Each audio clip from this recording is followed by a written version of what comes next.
Nice to see you all. So what I wanted to speak about this time is something I've been thinking about a lot. And I wanted everybody to think about the beginning of this talk, ask yourselves the question, or to look into the nature of the question. Whose life am I living? So when we enter into the spiritual life with a measure of sincerity and commitment and authenticity and sincerity, we discover that as we awaken to our own depth, we also awaken to our own potential for greater depth. And as we awaken to our own potentials for greater depth, we start to become aware of the fact, we find ourselves being informed by our own experience that there is potentially a completely different story that we're living. There's potentially a completely different narrative to our life story. And what we find is that the personal self, the historical self, the historical ego,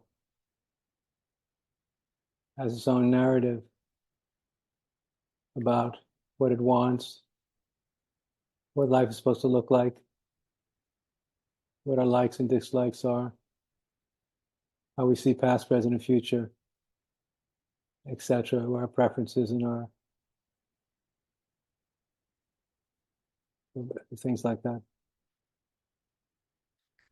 So there's a personal narrative. There's a personal narrative that most of us are living most of the time. And when we awaken to our own depth, we become aware of the fact that it's a completely different kind of narrative that has absolutely nothing at all to do with the ego's narrative being so open up. It's a different storyline. It's a different storyline with almost a different entity, a different self at the center of the story with its own preferences, very different preferences, likes and dislikes, beliefs, etc. And this is, I have found over the years this simple fact endlessly fascinating to see that the ego has one narrative, the small self, the personal self, and the true self and the authentic self has a completely different narrative. And this different narrative of the true self and the authentic self has a different context a completely different context for interpretation, for the meaning of life, what it means to be alive, who am I, who we are, why we're here, what we should be doing with our time. And this is endlessly fascinating to me. I literally think about it every day.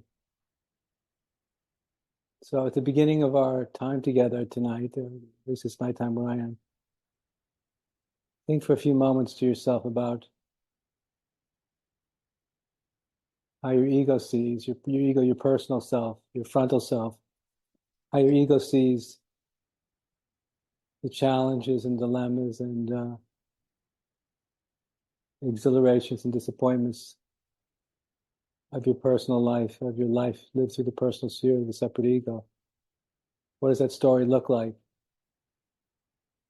And when you've thought about that for a couple of minutes, when you feel you're connected to it, at least to some degree, then begin to try and tune into those moments when you have utterly, totally, radically, and absolutely transcended the personal sphere, the personal context of your own human experience, and how, in a miraculous and dramatic way, you begin to see the context of your existence here on Earth in this body from a completely different perspective, a completely different vantage point. And how different everything seemed, and suddenly you wanted different things. Your values changed. Your relationship to your own history changed, and your relationship to your own potential future changes so dramatically, and you feel so different. So what I wanted to say at the very beginning is I want everybody to reflect on this question: is whose life are you living? It's your life after all, I think. So the question we want to ask is whose life are you, whoever you are, living? Are you living the life of the small self, the personal self, the frontal self, the ego? Fundamentally, are you contextualizing all of your experience within the context of the ego's perspectives? Is that how you see yourself moving through time in this body? Or do you see yourself from a very different perspective, the perspective of the true self, the perspective of the authentic self, both of which are fundamentally free and have very different preferences and desires and aspirations that are all liberating, by the way, in the small self.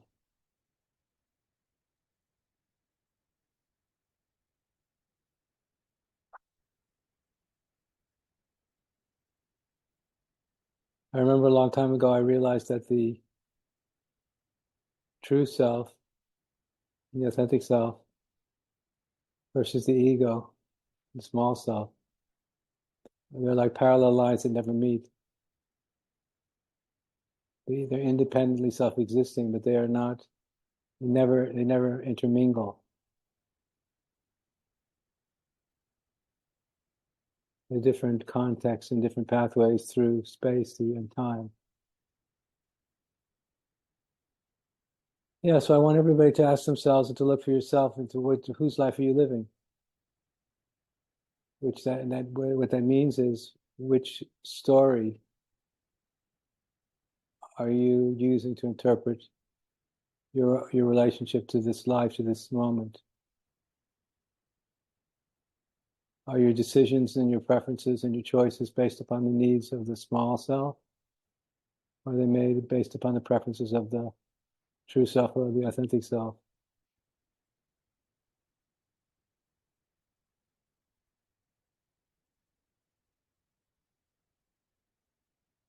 Now,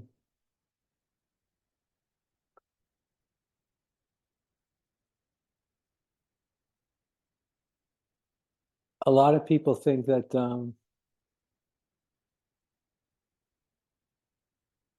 the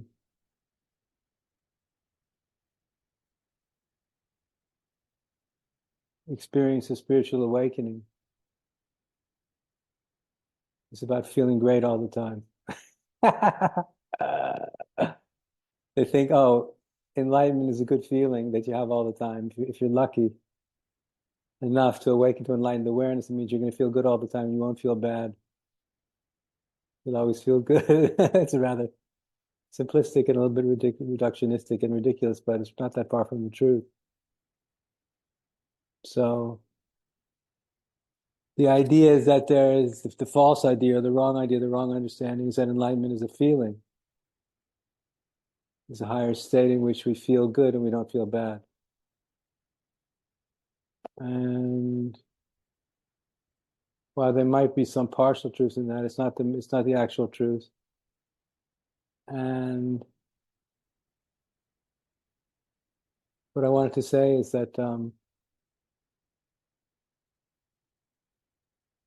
spiritual experiences that we seek for are not ends in themselves. So many of us feel so lousy and so crappy and so miserable, lost and depressed, confused and depressed so much of the time that we long for spiritual experiences as a way to feel better, as a way to stick our head above the clouds and get a different perspective, so we can experience relief from the misery of the world of the small self, which is totally understandable. But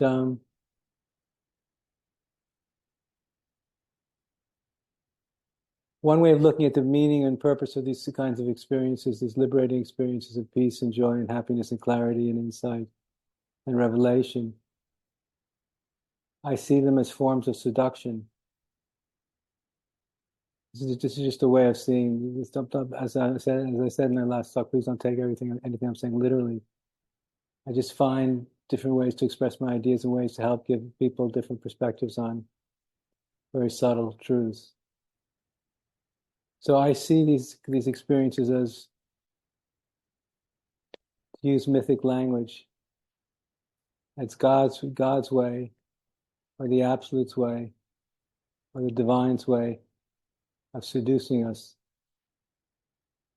That the highest experiences that we have, if we're lucky enough to have them at all, the experiences that we have of higher states of consciousness are like moments of seduction where we become seduced away from being hypnotically intoxicated by and entrenched in the views of the small self, the perspectives of the small self.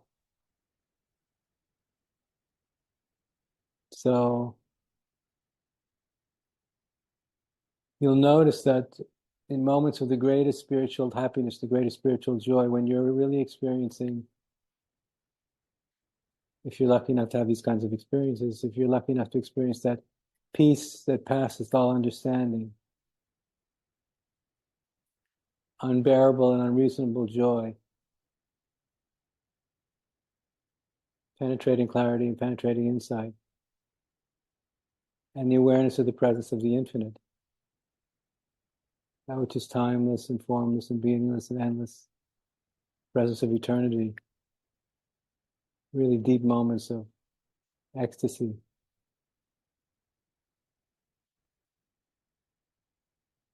When these experiences are intense enough, the spiritual pleasure we experience and the spiritual joy is so intense that we will, at a certain point, if the experience is intense enough, will give up. The ego will fall to its knees and say, Father, speak in mythical context, speaking of the great thou here, the great other, I give up. Thy will be done, not my will, but thy will be done. Because under the weight and the intensity of so much spiritual joy, pleasure, freedom, and ecstasy, the ego's position just can't hold up anymore. It just crumbles. It becomes meaningless and empty of any kind of value under the weight of so much penetrating clarity and depth and insight. So we kind of fall to our knees and give up. The ego's roost is given up because we just can't hold on anymore to that story. We give it up because we can't do it anymore. We can't live in falsehood and in fear and in pretense and in duality and in self-centeredness, selfishness, small-mindedness, materialism,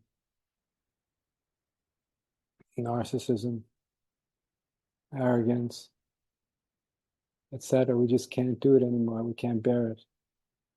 And so these experiences will, when they're deep enough and profound enough and intense enough and ecstatic enough, will compel us to let go, which is, of course, the whole point. It's the whole point. So when in terms of these stories that we tell ourselves about the life we're living, the story we tell ourselves about the life that we're living is the context of the interpretive framework that we're using to make sense out of our experience from day to day, moment to moment. So these days are happening within a narrative framework, a personal narrative framework that's unfolding. And the ego is very attached to its perspective. Even though the ego's perspective causes us to suffer unendingly, relentlessly, and it seems eternally, there is a pathological, most of us have a pathological attachment to the ego's story. which means even in those moments when we know that we're holding on to something that's not good for us, like a bad habit or an addiction, that which is causing us to suffer, we find ourselves unable to let go. Unable to let go, unwilling to let go, very divided. And even if we understand that what we're doing doesn't make rational sense, doesn't make spiritual sense, we carry on anyway because we're so absorbed and engrossed and identified and attached to the ego story. So even though if we're a true seeker, if we believe we're a true seeker, if we're trying to be a true seeker, we are convinced that we want to let go of the ego story. Most people refuse to do it. Most people do, we just refuse to do it. I came up with a phrase for this, I call it the irrational refusal. Doesn't make any sense, but I'm not going to give it up anyway. It's not making me happy. It's not going to take me to heaven. It's not going to liberate my soul, but I'm not going to let go anyway.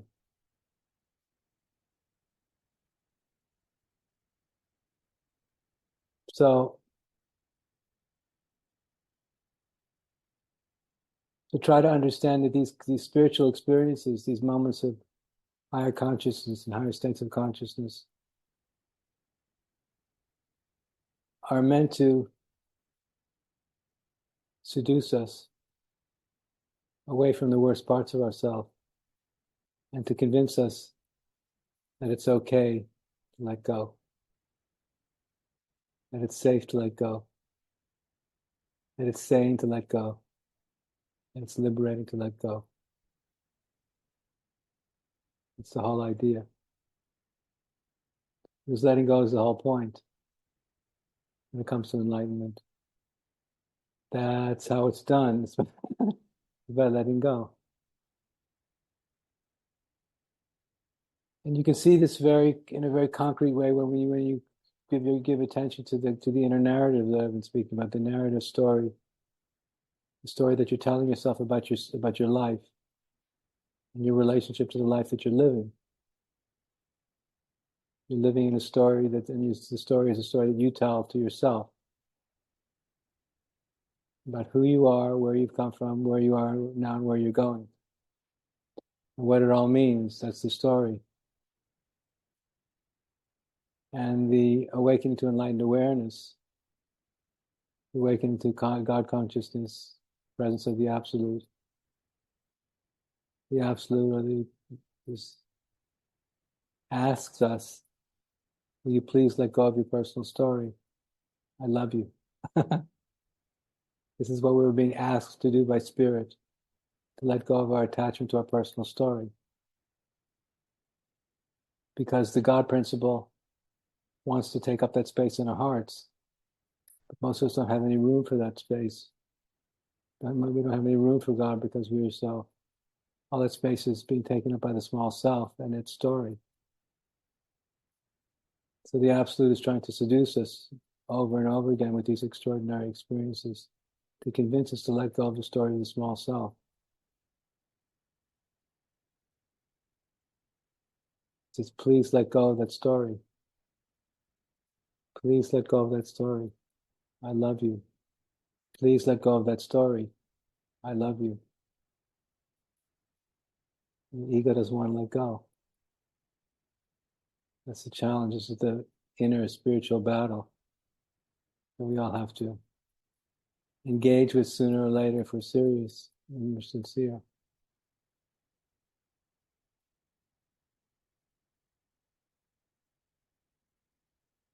Now, what I think is utterly fascinating and intriguing is that what I'm calling spirit, if we surrender without conditions, in full trust and surrender and commitment, eternal commitment. It seems like, you can get the sense, it seems like in those moments that this God principle, this absolute principle has a different story, a different context a different purpose-making context and story for our life. It's a different narrative, different plot line. And if we let go deeply enough, we can begin to get glimpses of what that plot line is and what that story is all about. It's almost like it's already there if we have the eyes to see it. We can let go deeply enough of our personal narrative, of our hypnotic fixation on our personal narrative, and we glimpse this alternate possibility, this alternate realm of reality. We can begin to glimpse that there's a completely other life. There's another life, a spiritual life, the holy life, the enlightened life. That's literally waiting for us. God is very patient. I know what I'm saying is a little bit far out, but such as spiritual truths are that way. So it seems in those moments that when we can let go of the fears and desires of the small self, but we can glimpse that there's another life waiting for us. There is another life waiting for us, another kind of life, another context for life, a different meaning, a life of a very different kind of meaning, purpose, direction, and context. It's waiting for us if we have the courage to let go of the ego's narrative. Most people don't do it. It's too scary, too frightening, too overwhelming, too absolute. It can be very intimidating for the small self. That's easily to understand why that is. Because this absolute principle that I'm speaking about, this absolute principle that exists, the God principle, seems to want everything from us. Not my will, but thy will be done. So what I find personally, and again, I think about this every day, what I find so fascinating about this is that, to repeat what I said, that it seems in these moments of penetrating insight that there is another life, another way to live already waiting for us. It does not even need to be created because it already exists. It's already there. If only we have the eyes to see it.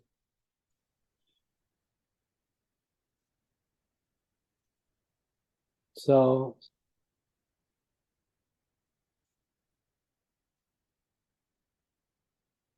see spiritual experiences as moments of seduction. And I would encourage everybody to allow yourself to be seduced. Allow yourself to be seduced. Allow yourself to let go in moments like that. Take the plunge. A big theme in my teaching for many years has been preparing people to know what it means to say yes to the absolute, to say yes at the right time, and to not resist, to give up the no but I position, to allow oneself to be taken, so to speak, by the absolute, by the God principle. So, in the end, what this boils down to is actually becomes quite simple. And what it means is that, are we insisting on interpreting the context of the reality of our lived life experience in the present moment through the values of our unenlightened small self? Do we insist on doing that? Are we making excuses for it? Or are we willing to stop doing that? Because who you are, what you're doing, and why you're doing it can be seen from two completely different perspectives. One from the small self and one from the big self. So the ego's always making excuses about why it's right.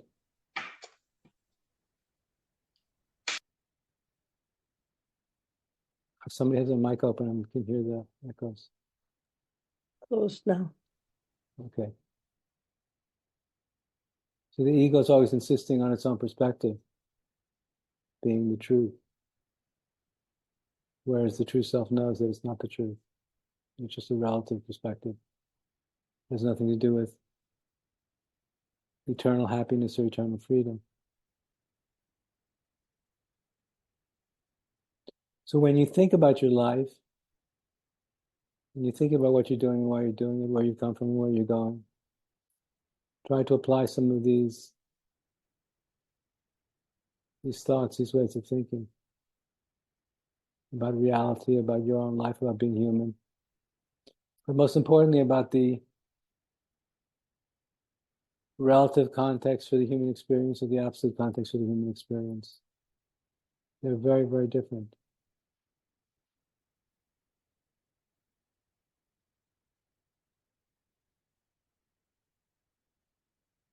And also to repeat what I was saying a minute ago, which for me personally is always very inspiring, is when we realize that that another way actually exists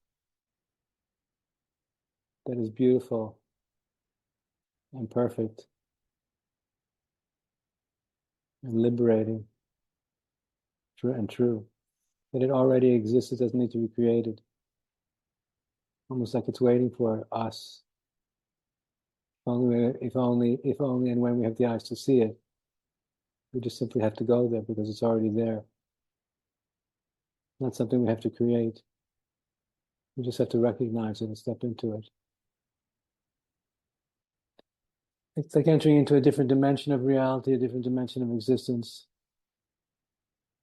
a different set of truths that offer us a completely different life, a completely different human experience of this life. So when you're in the midst of your own spiritual adventures and you're experiencing higher states of consciousness, ask yourself, when will it be enough? At which point do we come to when we realize we've had enough experience? Now we're convinced beyond any reasonable doubt. Now it's time that we can let go with confidence. Because once you get to that point that you become convinced beyond any reasonable doubt, not my will but thy will be done, and you realize that it's safe to let go, and in fact it's the only thing there is to do, it's the only sane thing there is to do, then you start living a different life for different reasons.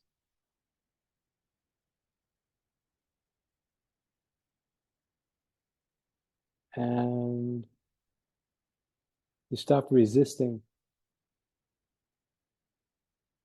Because in a sense, you could say enlightenment is not merely a higher state of consciousness or a different kind of experience of being, even though it is. It's a different kind of relationship to life, and it's a relationship to life in which we stop resisting, stop avoiding, stop denying, stop pretending. And we allow ourselves to be fully here, fully present, fully engaged, fully committed to the present and to the future. We're not living in pretense anymore. Very powerful.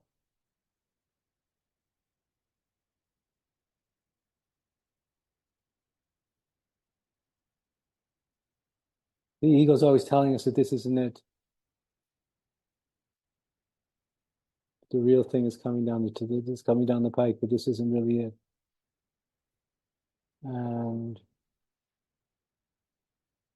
when you wake up and stop resisting, you realize this has always been it. You were just denying it to yourself, or we were just denying it to ourselves.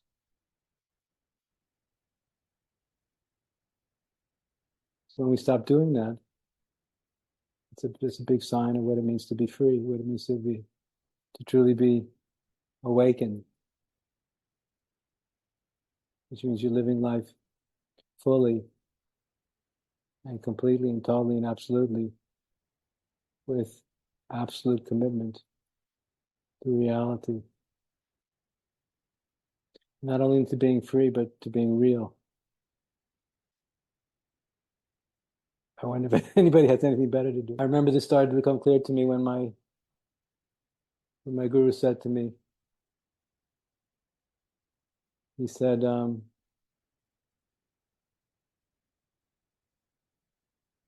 Andrew, when you begin to see and you begin to understand that samsara and nirvana are one and not two, then you'll be free.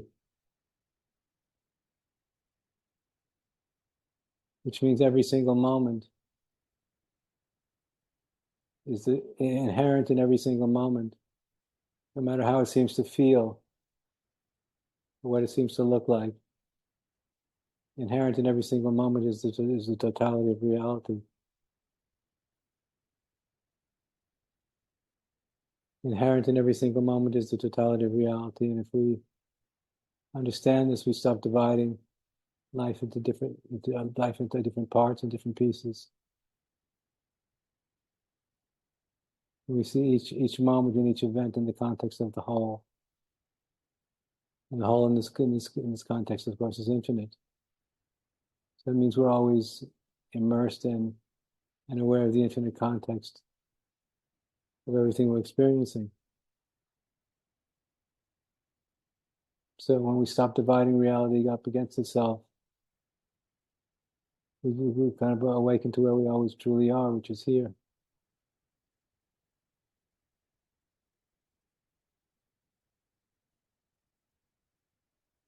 So that's kind of what I wanted to say in this talk.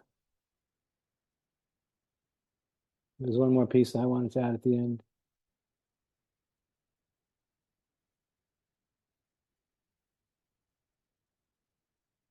Just to be very clear.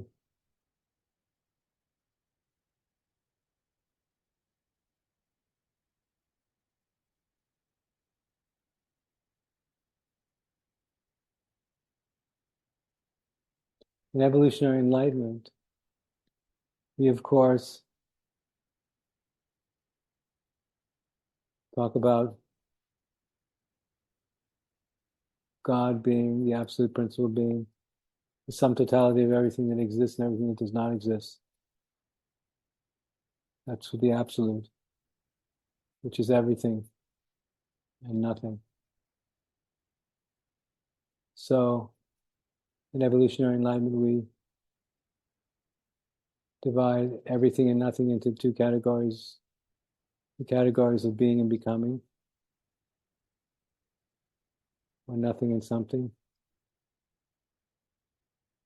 And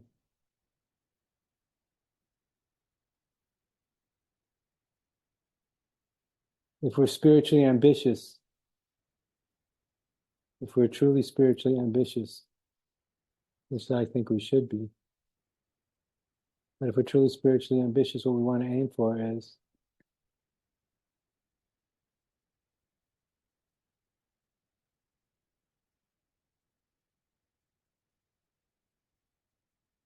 a relationship to life in which the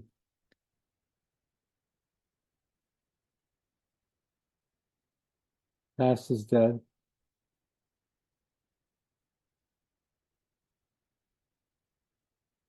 and the future is pregnant with potential.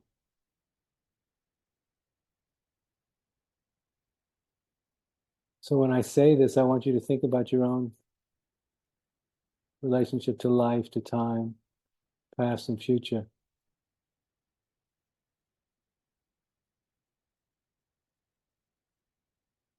And to see that as a goal, as a very lofty goal to attain, spiritually, one in which the past is dead to us, and the future is always full and pregnant with potential, always full of possibility.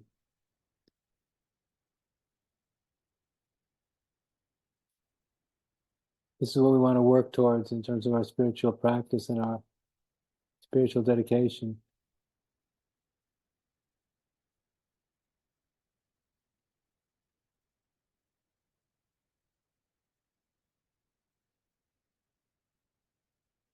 Free from the past and excited about the future. Pretty good. But what's good is to please think about these things. Think about what I just said. Think about trying to live this life free from the past and excited about the future every day.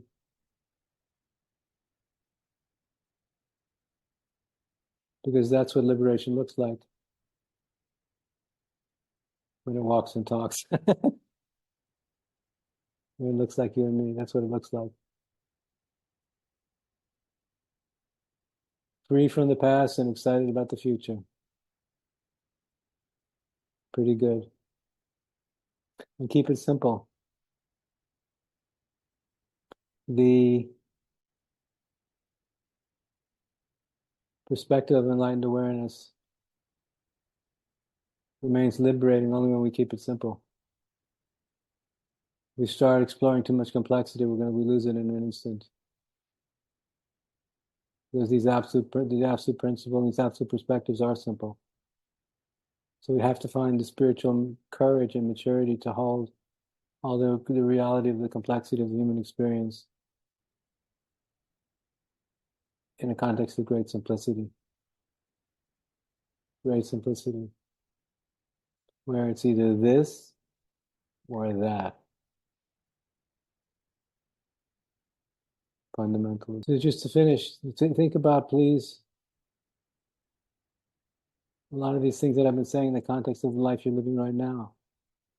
Whatever story you're in the midst of. Is your relationship to the life you're living right now lived in the context of the aspiration for inner freedom? Deep inner freedom without compromise? Or are you lost in the ego story? The ego's endless relative contexts, endless reductionism. The ego always thinks the absolute doesn't understand how things look from down here. And the absolute says, oh yes, but you don't know how things look from up here. That's why I say the twain shall never meet. So please spend some time, if you can, in the next few days, before or after you meditate, if that's what you do, to look into the nature of the story that you're living. Which self are you living through? Small self or the big self?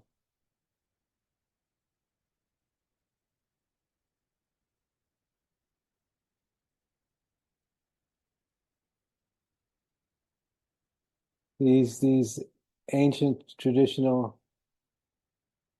terms like the holy life, which in a postmodern context sound terribly outdated and antiquated. I agree.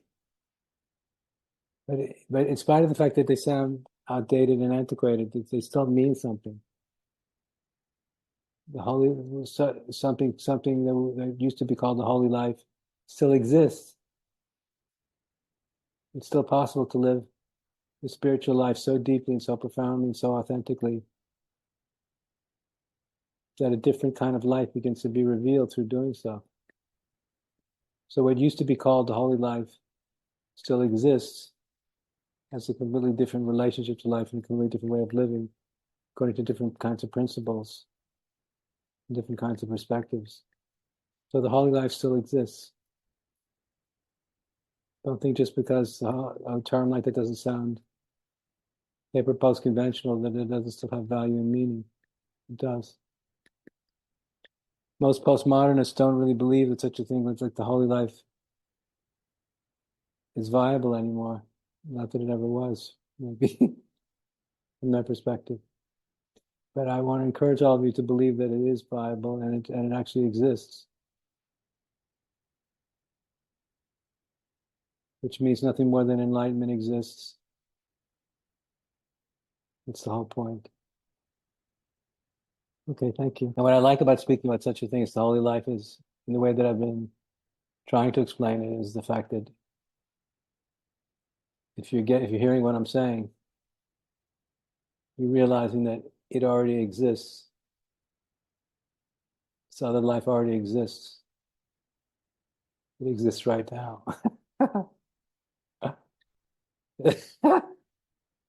So if you have the courage to realize that the holy life, this other reality, this other perspective exists right now, that tends to give more perspective on where you are in relationship to that, if you believe it at all.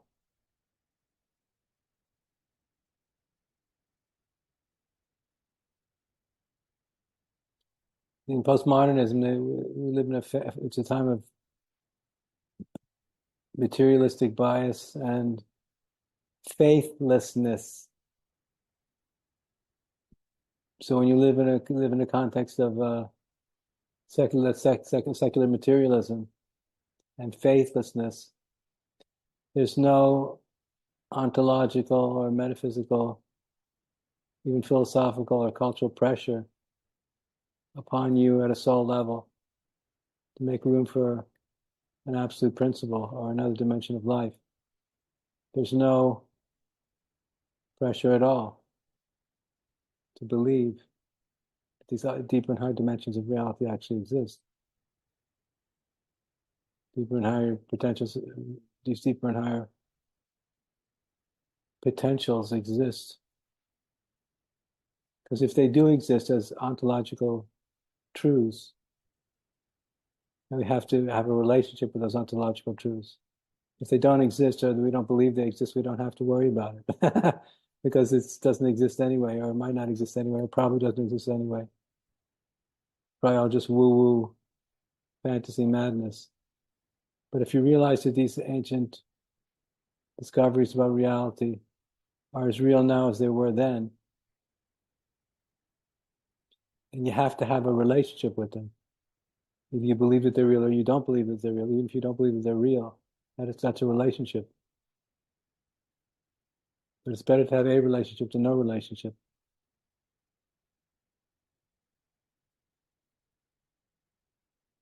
But if they do exist and they are real, it compels an honest, sincere, soulful soul to try to come to terms with the implications of what their actual existence might mean for you and for your own life, and potentially for our lives. That's why this is so interesting. It's the ontological and metaphysical, even philosophical stress or pressure it puts upon us. It's so spiritually invigorating.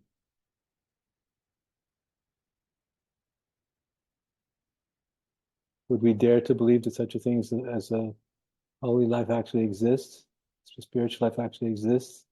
That enlightenment actually exists? And if it does, what does that mean about reality, about being human, about being me, about my own choices? In relationship to life, what does it all mean? What does it all mean? What does it all mean? Unbearable for the small self to be under so much stress.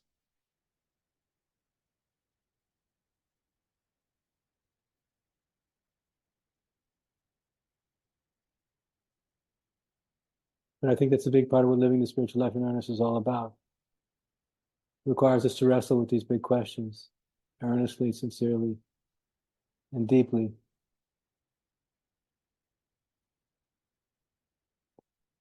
And if we're lucky, it means we come out the other end transformed.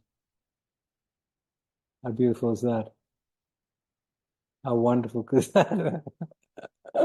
We come out the other end transformed. Wow, you've changed. You've changed. You've changed so much I can hardly recognize you. You're so beautiful, and I can even see the light coming out of your eye. What happened to you? Where have you been? What have you been doing? I want what you've got. Please, over the next few days, pay attention when you have a few minutes and to take a look and see which story you're telling yourself about your own life, the life you're living. Because it's so amazing how these stories can change. These stories can change so dramatically. Your own story can change so dramatically. That's my whole point.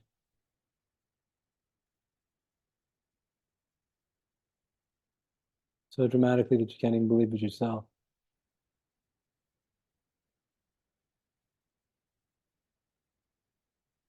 That's what's so thrilling and exciting and inspiring and compelling. And so faith-filled. Happy to take some questions if anybody has any. Yes, I can read the first question. And whoever has a question, please write them in the chat window at the bottom of your Zoom window, and I will read them out loud. The first one is from Adam, and he is asking, I have a question about what point is this about us letting go on our own and seeking out help from others? About both. It's about doing whatever we have to do to let go. Whatever it takes. Whatever it takes. Sorry. It's a variation of a question I asked before. Last time you spoke about just that, about seeking out a spiritual community, which I have. And what I'm noticing is I think that your answer really is in what you talked about, is that the allure of spiritual awakening is there more and more, the peace, the serenity, and all of that. But to the degree that that happens, I have OCD, obsessive compulsive disorder, and I know it's just a label, it gets stronger. So there's like these deep feelings of peace and serenity and connection to the divine, but there's also fear and terror that's going on. And it's like an addiction, almost like in a separate entity that wants to hold on. So the degree that I get there, to the degree this wants to hold on even more, and there's so much fear and terror, it's like a paradox in the sense that I need to let go and be okay with letting go, but that other part wants to fight stronger. It's afraid of letting go and it doesn't want to, and I don't know at what point is this just between me and God, or is it just help that I can get from other people? I tried a medical approach, psychological work. I do spiritual practice every day. So I don't know if it's just a matter of just more patience, and acceptance, or is there something else, that needs to be done? I'm asking. Well, you have to get to the point, Adam, where you know that your true self, that your authentic self is more real and more powerful and more authentic than the ego's fear and anger. Yeah. Which means that your faith in your own true self, your faith in your own spiritual identity has to become stronger than your belief in the feelings of your ego. Yeah. So the ego doesn't give, like I said when I talk, the ego doesn't give up very easily, Adam. The ego will fight tooth and nail to the last man. It will not give up. I will not die. I will not give up. I will not surrender. I will not relinquish my power, my position. So you're just experiencing a variation of that, which we all experience. And the way this works, I believe in the end, is that if when the ego starts acting up with these intensely unpleasant emotions, for example, that you're describing, if we have the wherewithal to not allow ourselves to become intimidated or overwhelmed by those feelings, and not to worry about their presence, to allow them to be there without being intimidated or worried about them, or feeling we need to destroy them in order to feel okay, they will get weaker. Mm-hmm. But if you're afraid of your ego's feelings, you'll never be free. None of us will be. But when the ego starts to realize that we can't be had anymore, we can't be manipulated, we can't be controlled by it, it starts to weaken, its power gets weaker and weaker and weaker and weaker. And I think a very wholesome way to think about this is by cultivating faith in the best part of your own self, cultivating more faith in the best part of your own self, so that you believe in its value much more than you do believe in the value of the small self. So even though the ego might be screaming in your face and screaming in your ear, You know that's not who you really are, and you just don't you can refuse to listen, even if it won't shut up. And you have to be, of course, as you were saying, patient. But it's not so much it's not so much an issue of patience as it is a faith in yourself.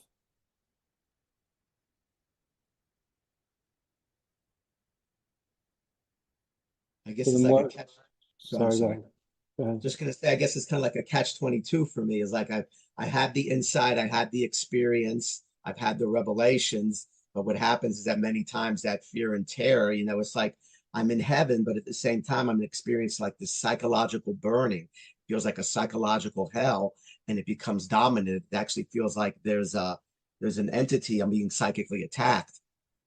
So knowing that, so it's like, as I said, to the degree that I go there, to that degree it gets stronger. So the question is like, well, how can I do it? Like, how can I let go when I can't let go? That's the issue. I know, but you have to, if you want to be free, you have to be spiritually heroic. So there are these scenes of the Buddha on the night of his awakening, and Christ was tested. These guys were tested. They were spiritually tested by lust and fear and the strongest feelings. Would they back down? They didn't waver in the face of overwhelming lust and overwhelming rage and anger and fear and all the rest of it. So I guess I'm in good company. Very good. You are well said. Well, well, my answer would be choose to be in that good company. In other words, which means resist the reasonable temptation to see your own existential challenges right now in a psychological context. Because if you see these existential challenges in a metaphysical context, in a mythic context, in a metaphysical context, you can deal with them very differently. So my simple, heartfelt instruction to you is to cultivate more faith in the best part of your own self, and allow that faith in the best part of your own self to be what's going to get you through this. Not by finding some way to get the other voice to shut up or to calm down. Yeah. Because as long as you're afraid of it, you sound like you're a little bit afraid of it. As long as you're afraid of it, it'll be able to get you.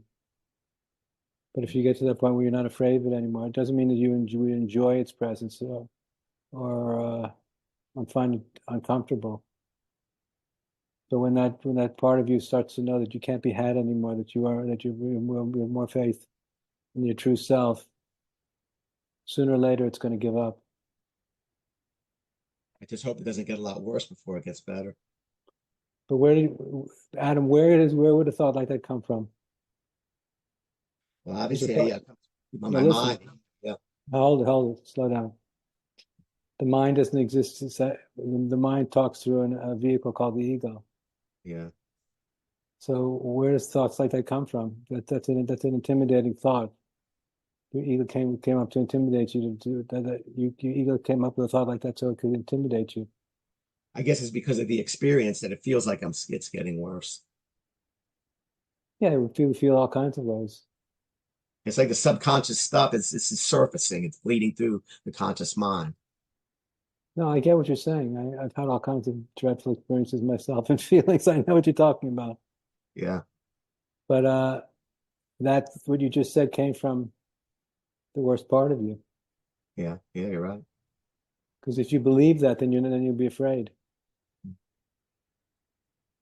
And as long as you're afraid of this part of yourself, you're not going to be able to get out from under it. Mm-hmm. But the way to get out from under it is once again to believe to cultivate faith and more faith and more faith and more faith and trust in the best part of yourself that already exists.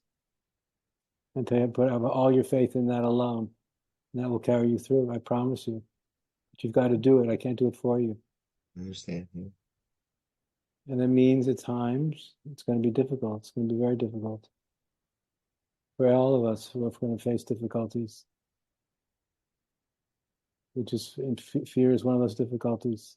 And all kinds of other possibilities are on the horizon. Yeah. But in the end, for a realizer, the realizer puts all of his eggs in one basket. And puts all of his faith in what my guru called that friend we can never see.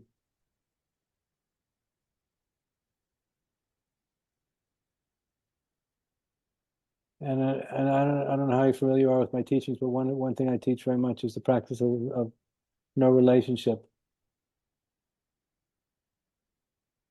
So you want to try and have no relationship with these negative voices, negative parts of the self.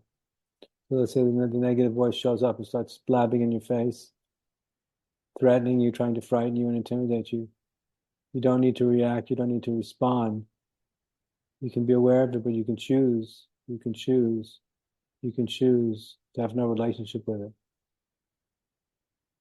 And if you have no relationship with it, you won't become frightened. You'll just stand your ground. And as I said, if you can do this successfully, eventually it's going to back down. Yeah.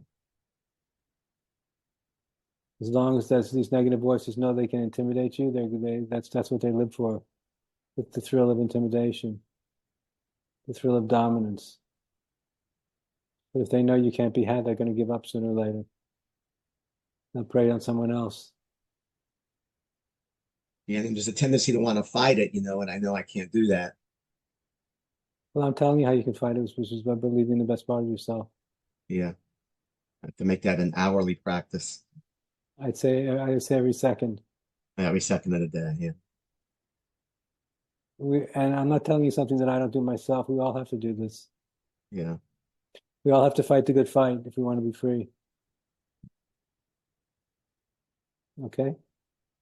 Thank you very much. Be strong. Thank you. And last thing, just a bit friendly about you. You shouldn't keep repeating that you have a OCD or whatever you were calling it, Yeah. because that just makes it more real. I know it has its own identity now. I understand. Exactly. So stop. So if you're ready to be finished with it, you should stop saying it also. Yeah. Okay. I understand. Thank you. We want to all try to be exemplars of healing and liberation. Right? Yeah. So act healed and act liberated. Be liberated and be healed. Mhm. Which is more of a ultimately it's a meta position rather than a particular feeling, Yeah. which takes a lot of courage to do it. But you just cultivate the courage and do it, and then it'll get you through this. Yeah. Thank you very much. Thank you, Adam. I'm rooting for you. Thanks.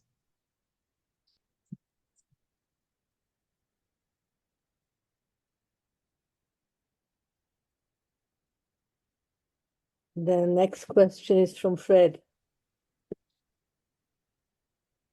He is saying, I was touched by the moment you dared to let go of needing security in your knowledge or your idea I'm not ready to stand free and voice my true self, to surrender to your spirit identity.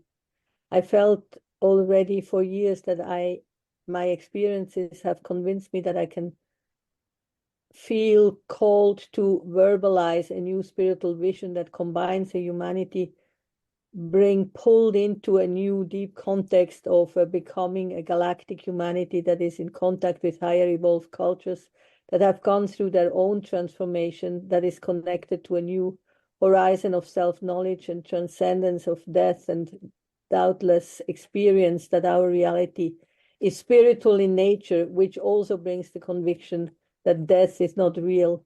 Until I have that as inner clarity I need for my own security before stepping into the unknown position of standing for my truth. Sounds good, Fred. Wait, yeah. Yes, perhaps it's a little complicated, but I didn't notice. what did you say? I said I did not notice. I'm joking. Well, in a sense that what I feel, what I was touched by was when you said, in a sense, when are you ready to get, to really stand in your truth? Exactly. And which then means also that you stand for a kind of inner conviction that has grown, let's say, in your inner realm, but it's very different than, let's say, the conviction of your culture. And so you're voicing something really different. And to do that is you need courage, you know, you can. And so I feel very much so, very much so. And so I feel many people at this moment could already step up if they would have, let's say, more inner support, but perhaps also outer support from people that are part of their own groups. And there are so much more people that know that we live in a spiritual reality, and that know that, in a sense, our own fears and our lack of perhaps inner unity is kind of holding us back to make the jump, in a certain sense, to stand. Well, I think we are just on the wrong path. And to say that,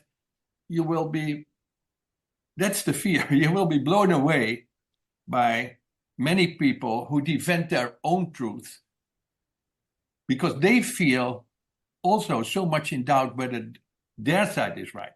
So there's this huge level of confusion kind of holding us in our untruth. It's called postmodernism. That's a very short definition. But most people are there. Yeah. And also in Holland, where you live, they don't like tall poppies. They cut them down. What did you say? In Holland, where you live, they don't like tall poppies. They like to cut them down. So people who stand for their conviction in public will be chopped down in Holland. Do you think that's a Dutch situation? Well, no, I don't think it's only Dutch, but I don't think it's only Dutch, but it's particularly Dutch. And the Dutch told me that themselves. They don't like anybody standing up too tall. And I also would love you to speak on what do you think of why is America so, let's say, behind Israel when they're doing such gruesome stuff? It breaks my heart, Fred. I can't bear it. Every day it breaks my heart. Okay, that's what I feel too. Okay, thank you. It was really wonderful to deepen my own contemplation together with you. Thank you, Fred. Nice to see you. Thank you.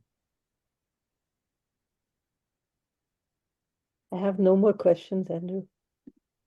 No more questions. So everybody's in the questionless state, which is the best state to be in. Very good. So we can sit for a minute together, and then we can say good night or good morning, whatever it is.